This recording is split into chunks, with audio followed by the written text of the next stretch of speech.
Hello friends, class 10th, chapter 1 power sharing civics.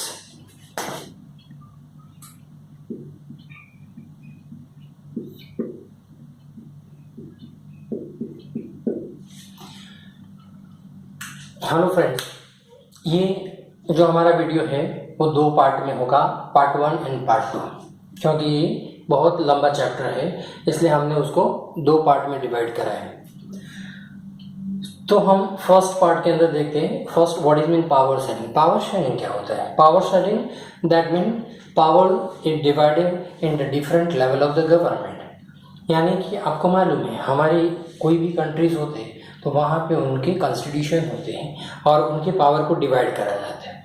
First हम इस chapter का base पहले सीखेंगे कि भी कौन कौन सी गवर्नमेंट होती है और उसमें पावर कैसे डिविजन्स होते हैं।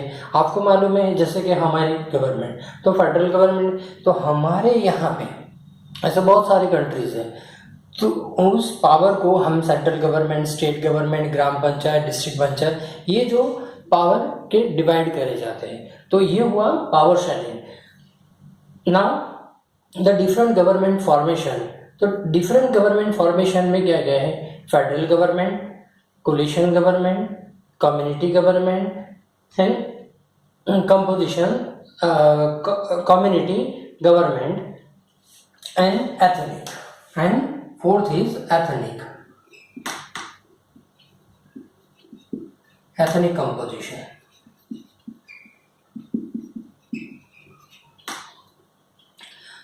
तो ये ethnic composition. Now first federal government.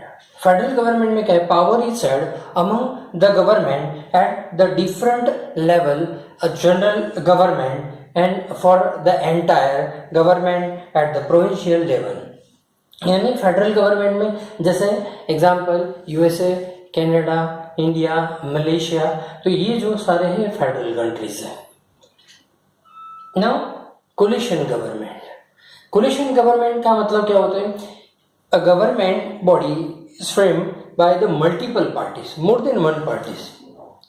यानी कि कहीं कंट्रीज में अगर किसी को मेजोरिटी नहीं मिलती तो उसमें एक से ज़्यादा पार्टीज फॉर्म होकर गवर्नमेंट फॉर्म करती हैं, उसको हम कोलिशन गवर्नमेंट बोलते हैं। ना community government. Community government the power is shared among the different social groups. तो अलग अलग कंट्रीज के अंदर सोशल ग्रुप्स होते हैं, जैसे कहीं रीजनल ग्रुप होते हैं, लिंग्विस्टिक ग्रुप होते हैं, तो ये ग्रुप में के हिसाब से वहाँ पावर सेलेक्ट किए जाते हैं, इलेक्शंस होते हैं इसके हिसाब से।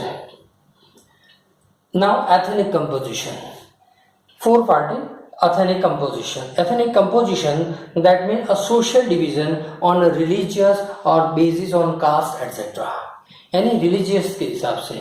तो यहाँ पे जैसे हम श्रीलंका, इस चैप्टर में ही हम सीखेंगे कि जो श्रीलंका में जो है तो वहाँ पे इस तरह का एथनिक कंपोजिशन है। तो हम बेल्जियम का, फिर श्रीलंका का, ऐसे एथनिक कंपोजिशन देखेंगे, उसमें आपको समझ आ जाएगा कि कौन से कंट्री में एथनिक कंपोजिशन है। Now the third point, composition of Belgium, and fourth point the Sri Lanka composition. तो हम फर्स्ट लेंगे कंपोजिशन ऑफ बेल्जियम। तो यहाँ पे हमने बेल्जियम के कंपोजिशन के बारे में यहाँ पे आपको पूरा इन्फॉर्मेशन बताया। यहाँ फर्स्ट हम देखेंगे ये ज्योग्राफिकल पोजीशन। अब बेल्जियम का ज्योग्राफिकल पोजीशन क्या है? It is the small country in Europe bordering by Netherland, France and Germany. यानी उसके आजू बाजू जो उसके नेबरिंग है वो सारे नीदरलैंड, फ्रांस और जर्मनी है। और बेल्जियम का ये ब्रुसेल है, वो कैपिटल है। वो यहाँ पे अभी मैं आपको बताऊंगा जब भी उसका कैपिटल सिटी आएगा तब। अभी area and population, Belgium it's a smaller than Haryana state. आपको मालूम है हमारे इंडिया का जो हरियाणा स्टेट है वहाँ की ऑलमोस्ट पॉपुलेशन 2 या तो 2.5 करोड़ है। और यहाँ ये जो स्टेट है ऑलमोस्ट ये यहाँ की पॉपुलेशन हाफ ऑफ हरियाणा है। ठीक है ना, smaller than Haryana state population a little over 1 crore, 1 crore से ज्यादा है, it's a half of Haryana. Now ethnic composition, यहाँ का एथनिक कंपोजिशन क्या है, यहाँ पे 59% living in Flemish region and they speaking Dutch, 40% live in Wallonia region, they speaking French. तो यहाँ पे हमने ये उसका मैप बताया आपको, ये इसका कैपिटल है Brussels, it is the capital city of Belgium.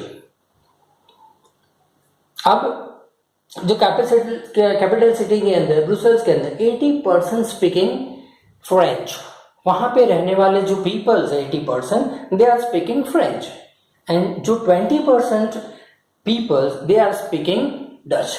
But यहाँ पे इसका ऑपोजिट है, बट जो ब्रुसेल्स है वहां पे जो मेजोरिटी है, जो पीपल की मेजोरिटी है they are speaking Dutch, and जिसकी माइनॉरिटी है दे आर स्पीकिंग फ्रेंच।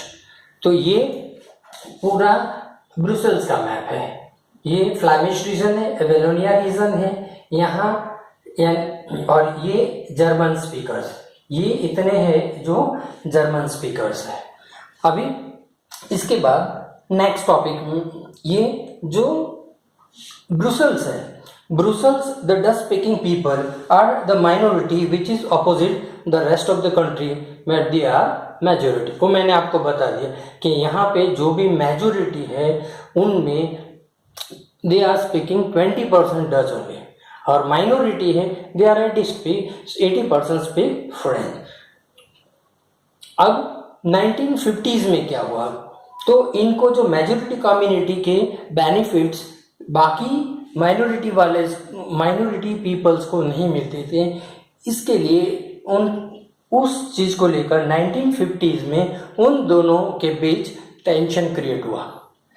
अब इसके बाद फोर्थ टॉपिक श्रीलंका कंपोजिशन सीखेंगे।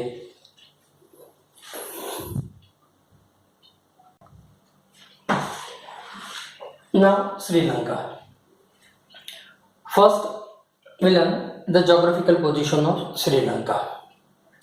It's a small island in Asia of the southern coast of Tamil Nadu.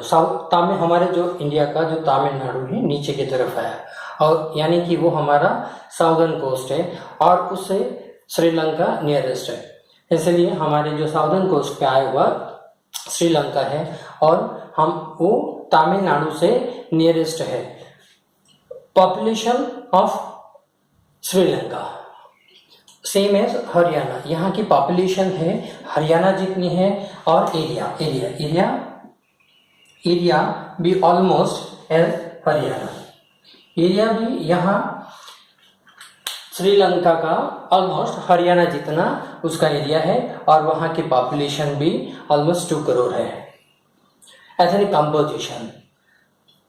composition of Sri Lanka, 74% Sinhalese people.